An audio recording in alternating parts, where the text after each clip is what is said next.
Hello, everyone, and welcome to another episode of the Vynora Effect. I'm Haleigh Overseth with Frankie's Podcast Network, here with the beautiful hostess of the Vynora Effect, Alicia Maximo Hello. of Vynora herself. Hello. Hello, lady. Thank you for the warm welcome. Welcome to the Vynora Effect. We have the amazing Dr. Calvin Lawrence. I'm so excited to dive in and deep with you and learn more about your book and your business and your coaching and your mentoring. We're all about striving and thriving together and, getting to our higher self and our highest potential. So looking forward to diving in. Take it away, Haley. Hello, Dr. Calvin. Welcome. Hello to you. Hello, Haley and Alicia. Thank you for having me on the show. Of course. We are so excited to have you. So, can you start for the audience? I know you want to start with your book. I love that you've got the happy leader, that big poster right there back behind you. Tell folks a little bit about yourself and your book so that we can just kind of get an intro to you and we'll roll on in from there. Okay, well, I'll tell the audience that I am Dr. Calvin Lawrence. I am currently right now in Texas, but originally from Virginia. So two different parts of the country, and definitely different in cultures. I am a storyteller and now a new author. I'm also a motivational speaker and a leadership guy. I did education for 41 years. That's kind of my background. And I did it from the kindergarten level all the way up to the doctoral level. So you can say I ran the gamut, higher ed and K-12. And I've learned a lot of lessons through that. So I thought as I was nearing, I guess I can't say it that way. I want to say nearing the end of my career, but my career is not quite over. So as I was going into a new phase, that's a better way of saying it. Yep. I thought, okay, I can write on this because I've had a lot of different experience. So the happy leader that you see in the background, back over that shoulder, not that one, is a book of memoirs on my leadership journey. And the journey has been very complex, very not in a straight line, zigzag, but that's how life goes, right? So I hope that the book can inspire other people, individuals, and especially leaders to look at life in a different way, to look at their leadership styles, and to explore some different avenues. And maybe they haven't thought about it yet. I hope it piques their interest in their ability to think beyond out of the box, because there's a lot of out of the box things I think that are put in that story in the book.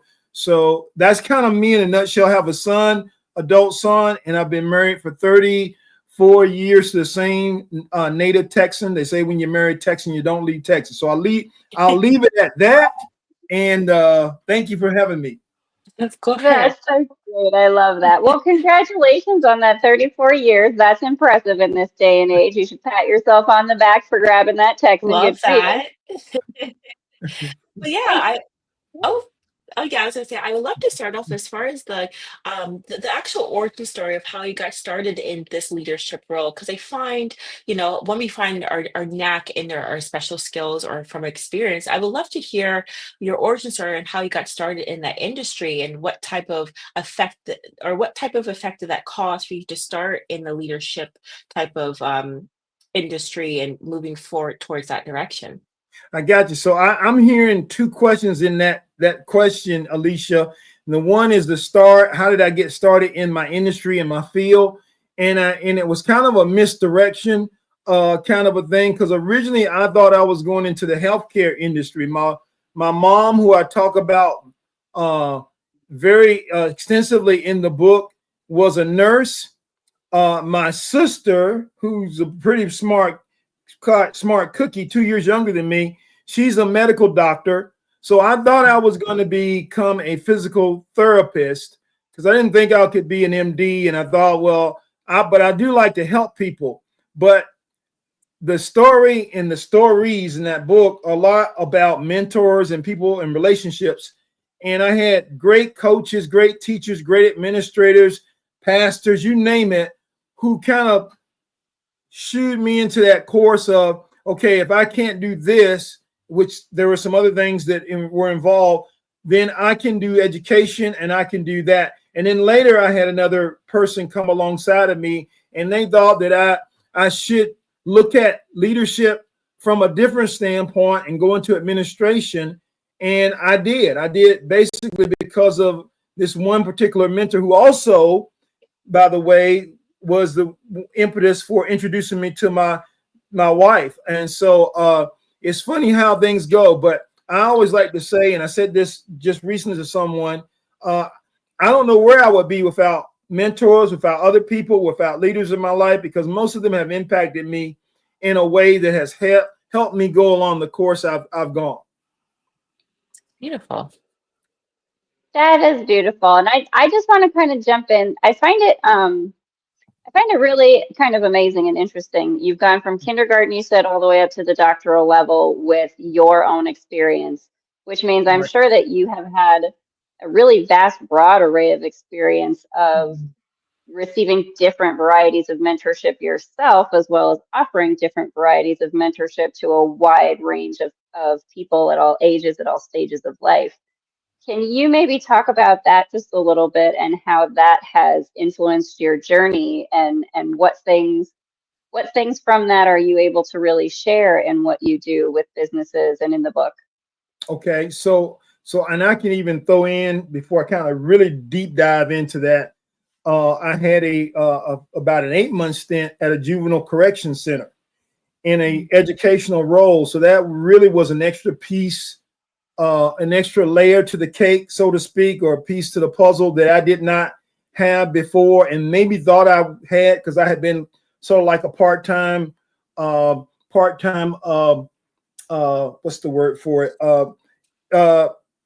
Not pastor, but a counselor going in and out of the prison system at a period of time. But this time I was actually an employee. So it really gave me a different idea, a different look at education, going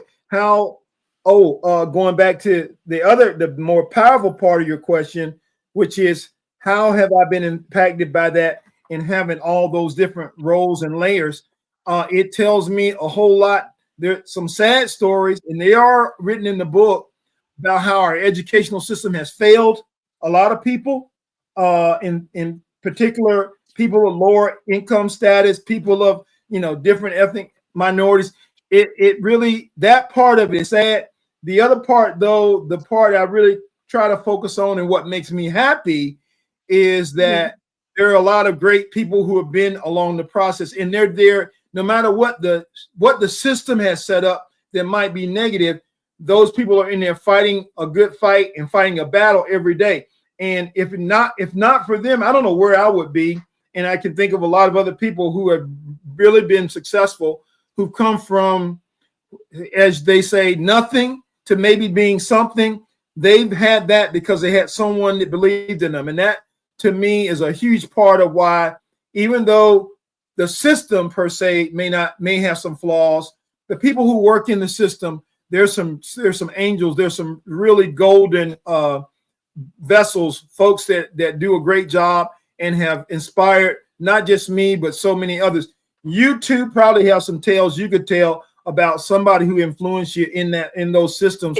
And so I would allude to that. Yeah, that fact. Definitely. Haley and I have the saying, and what we have in common is that when it comes to either entrepreneurship, leadership, I like to say there's all the books in the world, podcasts, YouTube people, but it's all about learning from the experience or learning from the person that's already done the work or they're on their way of doing the work and learning from them and seeing from their perception or their perspective. And I feel like that is the playing field of us working together, me and Haley and I as female entrepreneurs and building what we're building, but we're learning from each other. We're learning from our partners and our clients and things like that. So I love the way that you mentioned that, like, without the people that set you up for success or learning from their experience and working with them, and you wouldn't get to where you are today. And I feel like that's so important to announce because there's so much education out there of how to do this or how to follow through with whatever you're working on. But it's so important to hear and to influence people of like the more that you're surrounding people that you want to be like, or a team or what have you in a leadership role, that's going to get you from point A to point B. So Mhm. I really enjoy that story. That relates to my next question for you, Dr. Kelvin. So you mentioned that you were born for this time, which I love because we're all on our different pathways, divine timing. What do you believe is your unique role in the ongoing movements for diversity and leadership? And how do you leverage your background to contribute to these causes? Okay, well, I know I have a unique role, and that's not to toot my own horn, because I hope I'm still staying, Alicia, I hope I'm still staying humble, but I also know that here's a word, who said this years ago? It may have been Alvin, Alley, the dance guy from DC, and he said, if you don't speak out, who will? If you don't take a stand, who will? And so we all need to take a stand or take a stance, and we all have a part to play. And so when I've gotten to a certain part in my life, and maybe I wasn't always that way, Alicia and Haleigh, I don't think I was. I mean, when I was a newcomer coming right out of college, or even maybe in my, as they say, you're trying to climb the social ladder. So so hopefully I wasn't trying to step on people to get up the ladder, but you know how that goes. That means a dog eat dog kind of thing. You get to a certain point, and it's not about that. It's about who can I bring with me? Who can I pull up? Who can I help along the way? And so I think I've gotten to a point, or at least to a point where now I know that I can be the bridge builder, not of my own right, probably because of the people that I write about in the book, but I can be the bridge builder between the divides that we have in this country. And so kind of going, I think this is getting at your question and answer to it, but kind of going back a little bit, around about the time that we had a lot of, and it's still that way, but about 5 years ago, it was really a lot of racial turmoil and divide with the George Floyd debacle. Black Lives Matter movement was going, and there were a lot of things going on, and people were divisive, even in my community. So we had a event, and it was like a one-time, one-shot thing. We did the thing. We marched around the square. We laid down on the ground with the knee on our neck, kind of emphasizing that situation. But I'm not a one-shot, one-time kind of guy. And so when we left that, it's like, how do we keep this thing going? And part of the deal with even my business was I got to keep it going. This is part of why I got to have a voice to speak. This is part of why I've been given these experiences. So now you share so that you can do the bridge thing. And then this is the hard part, Alicia and Haleigh. If you say you're going to be a part of it, sometimes you got to get into that, whatever it might be, whether it's sometimes political or whatever, and you got to make a stand. And it would be easier if you stayed at home and just collected your whatever, your 401k and all the other stuff, and just kind of did your own thing. But we weren't called to do that. I don't think any of us are. If we're given a role, or what was that? The term, and Spider-Man gets a lot of the credit for it, but with great power comes great responsibility, kind of thing. So if you get this knowledge, then there's some responsibility to use it. I can't just put it under a shell or under in a hole and just hide it. I've got to come out and I've got to use what I have. And that may mean sitting on a board, which there's some glamour to that, but then there's some other stuff that is not so glamorous, or being involved in conflict, social conflict, in order to bring apart a resolution. And sometimes that looks ugly and it's messy, but the end result, if the end result is good, ladies, I always say it like this, because I don't know how much longer I have to do whatever work I have to do, but if I do something and it impacts my grandchildren or someone else's grandchildren, then I've done my job. I really have done, I've been successful. And it may be that I don't get to see the fruits of my labor per se, kind of like some of those teachers that we talked about. They don't always see all their students when they get to the end and they're the president of this university or they're this person or they're a doctor so-and-so or whatever. But if they do their job, sometimes they do hear about, and if they had a small role to play, then their life was not in vain. And that's the power of that, being in the role that I've had to serve in, and then also being in that role that I am in now. Right. That's Beautifully well beautiful. said. Yeah. Thank you very much for sharing. I do appreciate, I really do appreciate the again with what you come from and what you come to the table with. The energy that you have is very much focusing on the good, and again, you know, appreciating that no matter how ugly the system or the process of Yeah. trying to change things can be, there are really beautiful people in this world who are here to support us, right? Yes. And so I appreciate you for being one of those people who wants to be that light, that Thank person you. who is uplifting others, because it's you know, in the world that we live in, it is kind of an easy thing to just take that look out for yourself and stomp Mhm. on the little guy past. You know, that's it. It's an easy thing to do.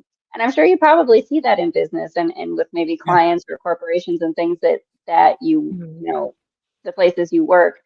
Can you maybe talk a little bit about in those kind of spaces where you do try to assist people and try to assist folks in coming from a place of love, right, instead of that place of fear? How do Right. you maintain your positivity while trying to communicate that? Like, how do you keep yourself in that bright light space while you're trying to shine it out to other people? Well, remember why you're there in the first place. You're there to help somebody, and you're there to get them over whatever that hump might be. And not take things personal, because people have a tendency sometimes to do that. In leadership, hopefully, if you're a good leader, you're really smart about not taking it personal, and you don't take it home with you. You don't take it, but you know that if somebody's hurting, sometimes they just got to get it out, and sometimes you're the one that's standing in the way. So you get that entourage or that barrage of whatever that's coming. But if you've got the right purpose in heart, and I always used to say, and I think I still do this, is that if I do what I'm supposed to do and I can sleep at night, then I've done really what I'm supposed to do. If I'm tossing and turning, it's usually because I didn't do something right, or I did some problem, or I need to make it right. And ladies, it has happened. Um, and I write about it even in the book, because I say that book has the good, bad, and ugly of leadership. I've had some times when I didn't do things right, but if I went back and I made it right, then that was what I was supposed to do. So it's kind of doing that. It's that those things keep you being a happy leader. They allow you to hopefully also spread a little bit of that happiness with the people that you come in contact with and that you meet. Because and I'm gonna say something else too, because when you go in, I mean, there are lots of things that you're when you go in, you look at the data, and there's different issues that may be problems, and then there may be some political pieces that are outside the realm of your sphere, or outside the realm of your control. But what I try to do is focus on, well, what can we do right? It was funny because when Alicia said something earlier, and I thought, when did I do this and when did it happen? And I think it came from, well, I'll give it back to mom and dad as the originators of this foundational thing for me. So they and some of your best role models, they're right, really, really real close to you, right at the very beginning. Uh, and it wasn't about focusing on the negative and what we didn't have, but it was always about what can you do. I'll give you a quote, and it kind of goes along with that because I'm thinking about it right now. And it's Arthur Ashe.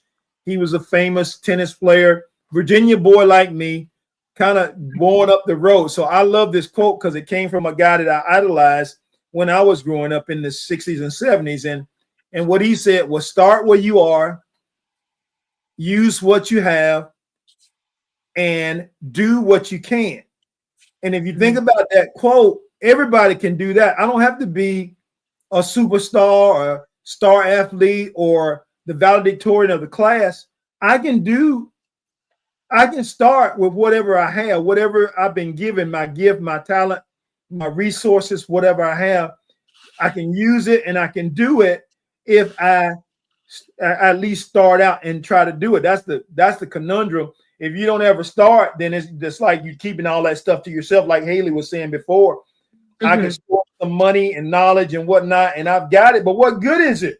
I mean, what good is it if I just keep it to myself? So you start, you do, and you never know what. Oh, I have an example. It's not in the book, but I can think of one. So there was this guy, and you can Google this, in New York. And in New York City, of course, there are a lot of areas that are not, how can I say this in a nice way? They're not a very, very nice neighborhoods. But what he did was block by block, he said, we're going to work on cleaning up the community. And block by block, they did. And so it's kind of like, you just have to start. You never know where it's going to end up. You don't know how many people are going to, or how many people think the same way you think. They just didn't have the impetus to start it, but they're willing to jump in there with you, or maybe even throw some resources at you because you started a good thing.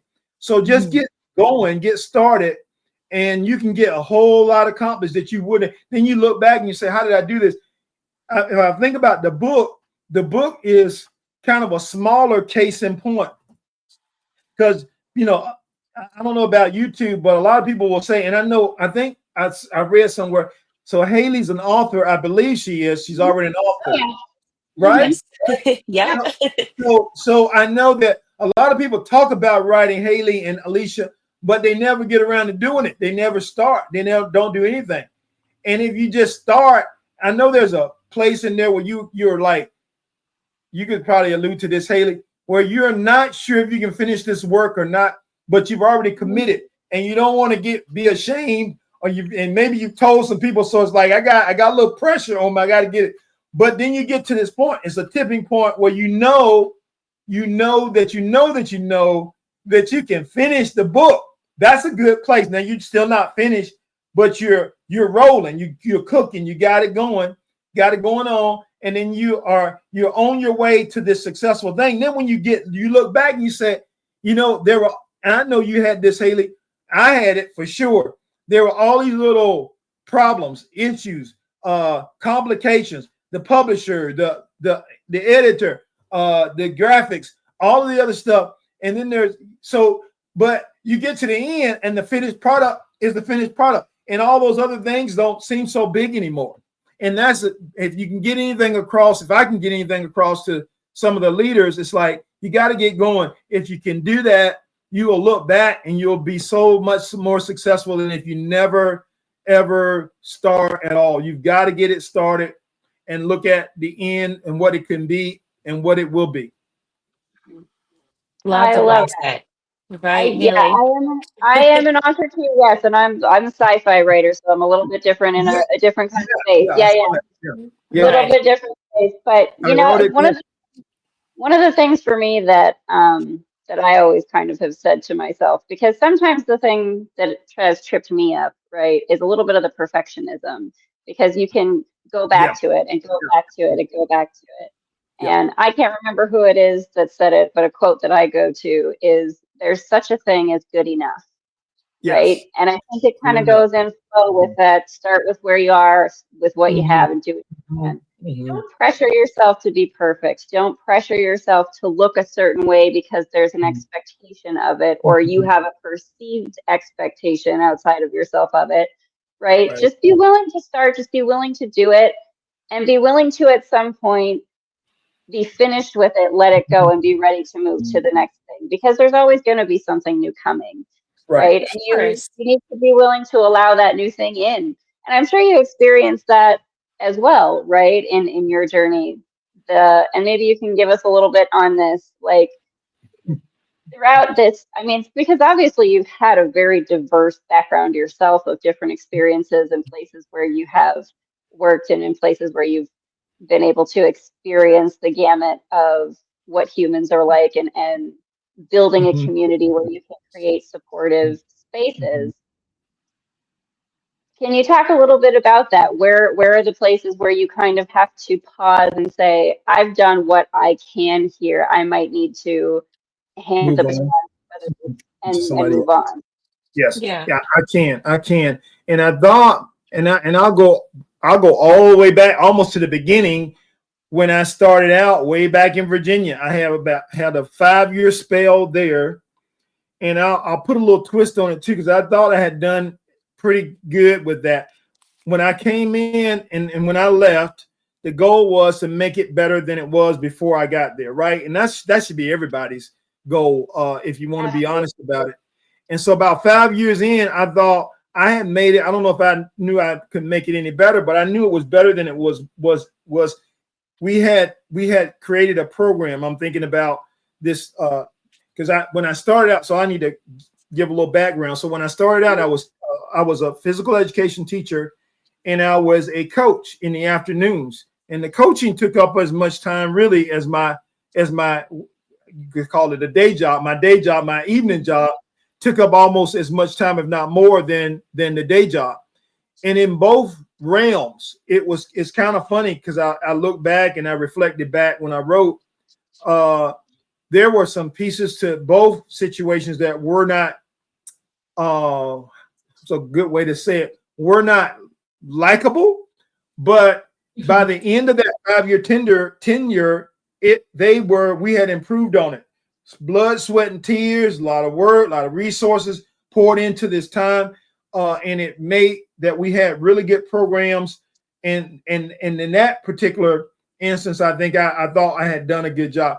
I can give you one in particular year because I just saw the lady that was with me that I had, and it was years later. I was a little more seasoned by that time. That's a nice way of saying getting older. Like that one. I love it. A little more seasoned and more experience. Yes, and it was probably, and when I wrote her the autograph that I wanted to do for her in that book, The Happy Leader, I said it was probably the best year I ever had with anybody anywhere. And it wasn't because the school was that great. It wasn't because the kids were that great. It was because of a combination of things. But the most important thing was I had the assistance and the help that I've never had anywhere else. And I would go home every day. What we would do, we had a debrief that we did that we wouldn't take anything negative home. Great strategy, by the way. And so we would debrief, we would talk it all out, we would commiserate. And when we left and went home, I mean, it was like everything had been aired, cleared. We were ready to go to the next day. But the other thing that she did really great was, it was like, I don't know that this happens that often, but we got to where we started working together, and it was like she knew what I was going to do before I could say it. I told my wife got a little jealous because she almost knew me better than I knew myself, and vice versa. We knew each other so well, to the point that, ladies, that a classroom that, and this was a special education class. I have a special ed background, by the way. That the class was so good that the entire district started sending people to see what we were doing. One administrator said, "We're trying to figure out what kind of magic." There was no magic. I was just, we just work relationships. But she said, "We're trying to figure out what kind of magic are y'all doing in that room, because we want to duplicate this everywhere." And that was as thrilling, like I said to somebody before, as me getting a bonus or me getting a raise or me having some kind of super title. I don't care for that stuff, but making a difference, I do care about that. And we did make a difference, and it was just an awesome year. So that another situation, Haleigh and Alicia, that's two of them. I could name a few more, but those two in particular were really great times for me. And then it was time to move on. And really, after that, the time to move on was they wanted me to go get back into leadership, because I had stepped out of leadership for a while. I thought, hey, I'm not doing this anymore. Tired of this was in one of those chapters. I'm tired of all those issues, and I got to a school that was really, really bad, or in a leadership that was the worst that I've ever seen. And I thought, the heck with this, I need out. I'm going to go back into the classroom. But then, because of the greatness that I had with these workers and having this great class, I got lured back into administration in a good way. And it also helped the course of the rest of my life. So it was about halfway in, halfway out, but it was a great time for me. Mm. So, Dr. Calvin, everything that you're speaking and preaching is very relatable to myself and, of course, Haley, in the way that we have very similar journeys, but also the way that we work together and also attract people that we either are helping or they're helping us out as well. So, I really appreciate you sharing all this because I'm just here, I'm just picking up little things that you're saying about like the journey and surrounding yourself with people that you can support but also supporting you as well and Yeah. attracting that type of abundance and like a very similar mindset to those people. So in your journey, hope, change, and the new direction are your central themes in your work, which I totally believe in. I love that we all have to have hope and faith and continue to change and not be so much in a comfortable state to do what we're here to do. So my question for you is, how do you keep the fire of hope burning when faced with different challenges? And what advice would you give to someone feeling uncertain about making a difference in their own sphere? Okay, so yeah, here's a deal. It's not a great secret, but it's kind of a secret, I guess. But here's the deal, Alicia and Haley. So I've always told people I'm not that much. I'm not that great. I'm your typical average guy. But Oh I guess no. I'm your typical average guy. What I have learned though, my wife would attest to this. She would say, "Oh yeah, he's great because I'm the greatest." And so she's probably right about that. But I have had these mentors, I had these people that I've surrounded myself with a great network. And so I would say the key to it, because you can't get down when you've got people like that around you. I mean, you can have I'll tell you more, the most recent time that I've been upset and I was let go of a position, and then it was the impetus for me starting my own business. So you take a negative, it turned into a positive, right? But Mhm. a key component to that is that I have these people around that won't let me get down. So, and then people that are counting on me to be happy, right? Because if you're a happy leader, you can't be down because you're supposed to be happy. So I make sure that my network is tight, that I check in with people. They need me as much as I need them. It's a reciprocal thing. But I make sure I do that. And I can give myself grace too, because you have to do that. I think you need to. That one time I had about 24 hours of having my own pity party. And that was a pity party with feeling We sorry for all do. yeah, We yeah, all yeah, go man. through Yeah. it. Oh, yeah, yeah. You might need that. And then 24 hours and I was back. I was doing my thing, getting my stuff together, doing whatever it was, whether it was sending out a resume or looking at the aspects of becoming my own entrepreneur. And so I had jumped right into another whole realm, and it was great because I never looked back. I really didn't. And so you don't have time to get bitter. Who was it? Bishop Desmond Tutu said Bishop Desmond Tutu said that bitter people don't get better. So if you stay on that bitterness track, the down track, what I would tell any leader, Alicia and Haley, you can't get better. You can't improve. What the whole thing is about personal improvement, development, self-development, and continual growth. And if you do that, yes, I get happy because I'm learning something that I haven't learned before. I'm getting better even as I mature. And so that's the trick, if it is one, to staying in that space of where you can. Do you have a few downs? Yes, but you can't stay down very long because your network, the things you are a purpose to do, won't let you stay down. People are depending on you to get the job done and get some things done and do the right thing. And so and smiles are contagious, right? So if I get in there and they expect me to be a happy leader, I got to smile a little bit. Before you know, I'm gonna think, what was I mad about or what was I upset? I don't know, but it wasn't that important. So let's keep on keeping on, right? There Yeah, you go. yeah, Yeah. yeah. Love I that. love that. That's beautiful. Thank you so much for sharing. It is something that Alicia and I do experience on a day-to-day basis, that it really is important who you surround yourself with, especially when you have a certain frequency you want to be in, right? If Yeah, you want to be that happy leader, it matters that you select other happy leaders to be with you and also encourage the happiness of yeah. the others around you, Well, it right? looks So like, and I haven't been around y'all, but just maybe 30 minutes. but it looks like y'all are a dynamic duo. So I mean, I see it We working are. right here. Yeah. Oh yeah. We definitely are. Yes, we definitely are. We actually met. Yeah, we do have a coming podcast coming up where Haley and I are going to share and dive into both of our journeys and how we Yes. met and how we're getting started. But her and I, is when it comes to the challenges or facing challenges or vetting people as far as clients or partnerships, we're very hands-on in each other's projects as far as Mhm. Frankie's Podcast Network and Mhm. my up and coming company with Vynora. But what I've learned from Haley with her creativeness and her leadership role and just her being an overall amazing woman in person and having that multitasking capability and also attracting the right people into our field, it's like it keeps the momentum going Yes. every day that we wake up. We're either communicating with each other or reaching out to each other or introducing people that is going to uproot in her network and vice versa. So Mhm. her and I were just very blessed that we met each other, but now we're Right. growing our network and growing our team and helping Haley grow her team as well. So when Frankie Podcast Network launches even to a larger sphere into Frankie's podcast or FrankiVerse, sorry, there's Mhm. so many names I'm trying to remember. I know, no, FrankiVerse you're good. Media.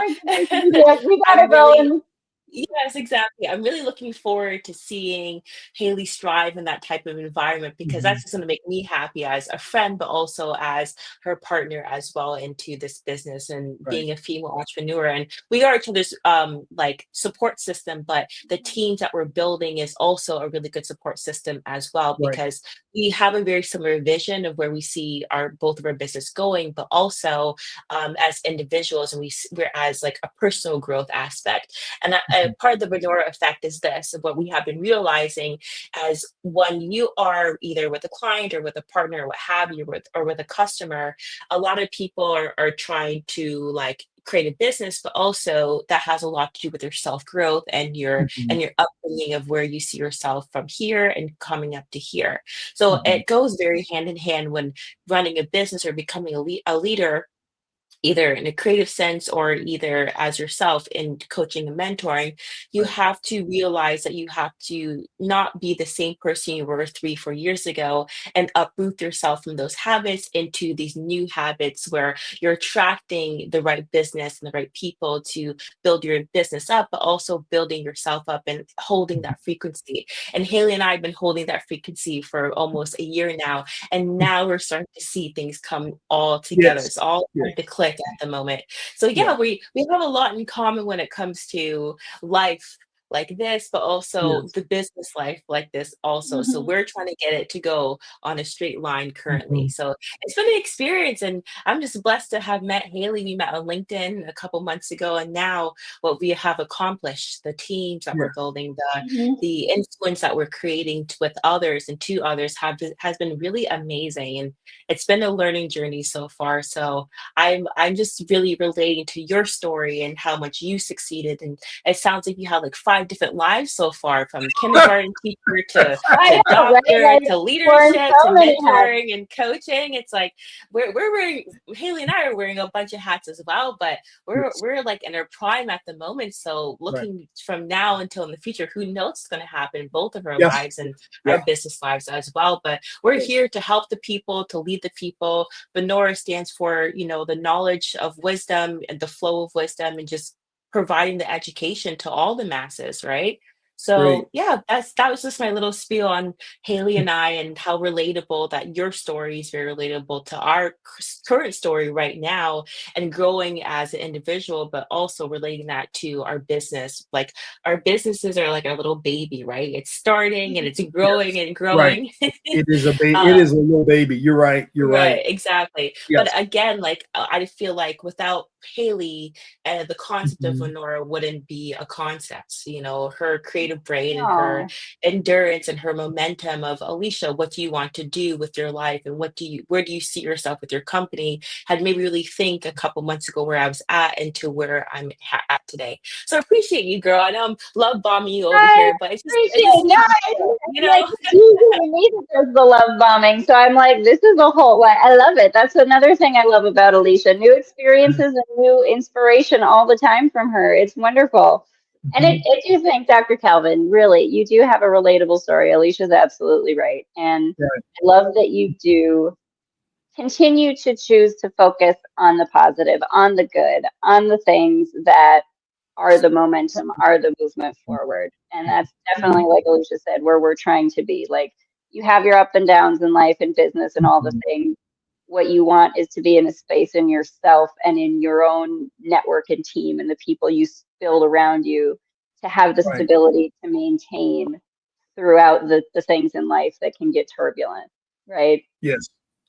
So good. Yeah. So good. So shall we dive into the book? But before we do that, since we're on a recorded line, Haleigh, I know you said Haleigh has a book. Haleigh has like 10 books. Just putting that out there. I would Wow.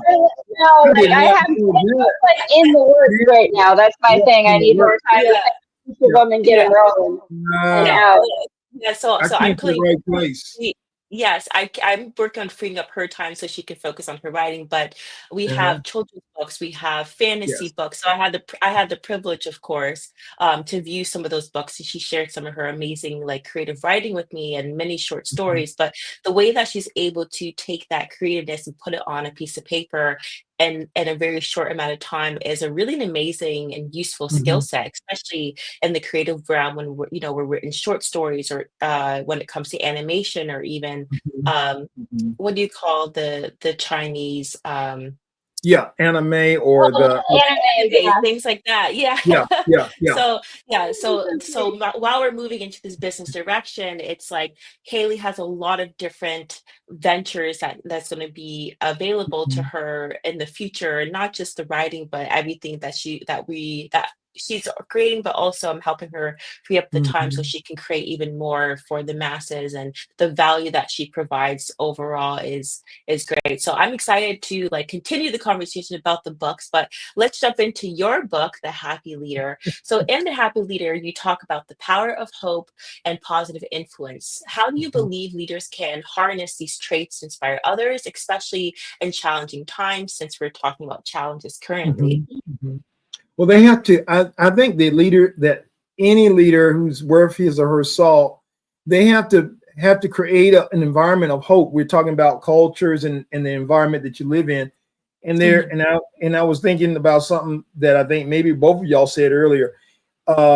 There's a lot that you can't control that's out of our control, and you can stress and strife and agitate over it, and then maybe get stymied to the point where you don't do anything. But what you can do is what you can do, and there's always something that you can do, right? And so the best leaders, the great leaders, are the ones that figure out what can we do, how can we get at this thing, and what is in our control to do. And then that makes you hopeful, that gets you more giddy, that gets you more excited about getting up and working toward, even if you have a huge obstacle to overcome. And there are all kinds of obstacles in different businesses and corporations and workplaces. But if the obstacle is never, I don't think it's ever too much to overcome if you have a great team. Just like, thinking about you two, you have a great team, you have great people to work with. I'll go back to that classroom year, and it was when I walked into that room, it was horrible. In fact, when they hired me, I thought, I don't know if I need to have a combat outfit to go in there or what. Because it was that bad. I'll tell you, the day I went in, a kid took a paint bucket and it spattered paint all over the floor. So I'm thinking, if I come in there, I'm looking good, I don't want somebody going off on my clothes I'm gonna be really mad. So, but it's about what could I do to make changes, incremental changes. And I didn't go in like a combat sergeant, but I went in and then it was about, this is a good one. It's about consistency. So the people see, because your people that you're working with, they got to see that you're going to be there for them and vice versa. And they saw that I was going to be there. It's not like, this guy, he's a real deal. He's coming in. Now, like I said, I'm an average guy, right? But there are some things that I can do that I know I can always do, that I don't care if you're average or not. You can show up, you can be on time, you can do the right thing, you can be consistent. And those were the things that I did right off the bat. It was like, boom. And then all of a sudden it was like, I hate to use this term, but it was like there's a new sheriff in town. So there's a new sheriff in town, and we're not gonna get away with the stuff that we used to get away with, because this guy, he's holding you accountable, but in a good way, not in a negative way, because we had great positive consequences for doing the right things as opposed to the other thing. And so I think any leader worth his or her salt has got to figure all of that stuff out. They come in, they got to survey the room, they got to survey the situation, they got to know what's in their control and what there's not. They can't say stuff that they can't back up. Oh, that's a big one. That's a huge one for me, because I've been places where people would say all this stuff and they would threaten you and do all it, and you know they can't do it. You know they can't do it. So, but if you go in and you back up what you say you're going to do and you're consistent, man, it really changes things. It changes things quicker than I think anything else. So those are just little things that people can do, but sometimes the little things are the things that get big results at the end. And that's what if I don't write about anything else in there, I'm writing about those things, that little things that we kind of overlook, that there may not be technical things. They may not be these things that you would have to go to the great universities to get. They're just simple things. But if you do them over and over and over again, if you show this consistency, the best leaders that I've ever seen are the ones that do it over and over and over again. And you can count on them. You can set your clock by them. You trust them. And trust is a huge word in these scenarios. So if you trust the people to get the job done or to lead the way they're supposed to lead, big, great things happen. Good things happen because of that. And it's just, that's the story. That's the story I think I keep telling in a whole lot of different ways. I love that. That's beautiful. Yeah. I do think that is such a, like, the consistency you talk about, I think is part of what builds trust, right? Yes. It really is very important to continue to show up and to be the authentic person that you say you are.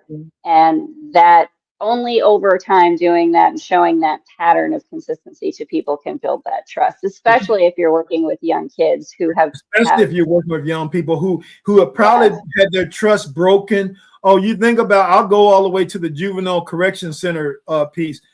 People who had their trust broken time and time again, they don't trust anybody, right? They don't trust anybody. So how do you break through all of that stuff? You're consistent, because I don't know of another way you can do it. And it may be different for different people in that particular environment, but over time, you bring the trust value in, because they know now they can count on you. You're going to be there. You said you're going to do it, and you do it. You back up your words with your actions. You don't just say it. You don't just talk about it. You dig in. You talk to them. You treat people with respect. You do all the little things, and then over time you win them over. But that's going back to that. We haven't even shared this, I don't think, yet, and I'm jumping the gun maybe on a question, but I'll throw it out there, because one of the things, if you're a leader, just because you have the title, that doesn't mean you're a leader. And that doesn't mean people are going to respect you automatically. They may give you the lip service, just the bare minimum, and then they'll go around you and circumvent you. But if you're the leader that does it the right way and you're consistent, and you earn their trust and you work to earn their trust. I don't know if we've talked about being a servant, but you learn that you're going in there to serve them, not the other way around. So you earn their trust, and then good things happen, great things happen. And I don't know when it flips over. It's kind of like the book thing, but you get to a certain point where there's critical mass. Maybe it's just the key people in that room. Maybe it's just the key people in that environment. But once you win them over, and I love to do that, especially with hard nuts to crack, right? Once you win them over, everybody else comes over. Oh, I'll give you one. So I was at a elementary school since Haleigh took me all the way back to the kindergarten days. I love it. I was in an elementary school, and this guy was the bully of the school. And one day I just had enough. You get to the point where you've had enough, because he was terrorizing a lot of other people. Didn't do me that badly, because I don't know if he feared me or not, but he was terrorizing. And I thought, this has got to stop. So I grabbed him because he was goofing all behind my back, or he thought my back was turned. I grabbed him. I put him in, not a straight jacket, but I had him in one of those restraint holes. And I said, we're going to the office. Walked him to the office all the way down. He's making commotion and trying to bring attention and whatnot. And I'm thinking, if my job is on the line, if this is where I got to go down, I'm going down. Well, I get to the office and we call the parent, but the parent becomes a grandparent because there are no parents around, because that's the way that situation was with this guy. Part of why he had the problem. But grandma was old school. And grandma got there and he changed automatically. Mm-hmm. And what happened after that, I can't go into the whole story, was when he came back the rest of the year, he was a model student. Now, this is the guy that the other guys, if they were going to act bad, were going to follow his lead. And it changed that atmosphere because nobody wanted to challenge now, because that might happen to me. And with the rest of that year, and we were probably like it was probably like February or March. From April, May to June, because school let out in June in Virginia, we had a lovely time at that school. Loved it. I wish I had done that earlier, but I didn't have that opportunity to do it. But sometimes it takes something like that to change things around. That was, I don't know if that was a part of this question or not, but I threw it in there. I love that story, though. I mean, hey, you know what? Sometimes you just got to call in mom or grandma, because they're the ones who will come in and say, excuse me. Check you. Yep. Right. But yeah, that's not who I'm trying to have you be out in the public spaces when I'm taking care of you. And, you know, I understand that. But I know kind of why I did it too, because sometimes it takes seeing that person who is the big bad bully or the instigator or the problem person, because sometimes it could be a staff member. And once you get them on your side, it's like, wow, that could be the critical juggernaut point in itself, because if that person is influencing maybe, let's say 40 or 50% of your staff or 40% of your kids, and you get that person on your side, oh man, the rest of it, then you got a piece of cake. Then now we can get some stuff done. So sometimes that has to happen. And sometimes it's like, oh, this is tough, but sometimes it's a good thing. The good result is after that, everybody gets in line and does, and we're all on the same page. I love it. That's brilliant. I know that we have, like, it's amazing how time has flown. I feel like we could do a 3-hour podcast, the three of us. Like, it's so fantastic. We do want to, so much to talk about. so much to talk about. But we do want to bring you back, of course, for a Frankie's Open Mic podcast that we're going to have. So stay tuned, folks at home, for another episode with Dr. Calvin that we are going to have. And Dr. Calvin, we do have your links that we'll be adding to the description for folks to come and find you. Is there anything in particular besides obviously the Happy Leader, your book, and your LinkedIn profile, where people can connect with my you? website? Yeah, my website is calvinlawrencespeaks.net, www. And so if you go to that, the Happy Leader is also there, but then there's some other things, that little pieces about what I do and how I can help out there as well. Awesome. We love it. Dr. Calvin, it has been such a pleasure and a joy to sit here and chat with you. You are a very positive energy to be in, and it's been really great to have this conversation here with you. Yes, Thank you, thank you Haleigh. so much. Yeah, thank you so much for sharing your story, your very relatable story from your journey from working in kindergarten and then into the Happy Leader. Love the book title right away. So looking forward to reading your book in the near future. Thank you so much, Dr. Calvin, for jumping on the Vynora Effect podcast, and looking forward to having you back to hear about your next business endeavors. Well, thank you, Haleigh and Alicia. This has been great.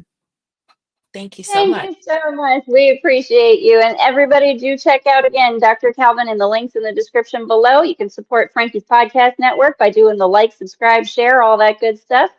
Alicia, as always, a pleasure to be with you here in our podcast Fun Times. My partner in Thrive, you beautiful human. Thank you, everyone. So much. We will see you next time. See you soon, y'all. Take care. Bye. Thank you.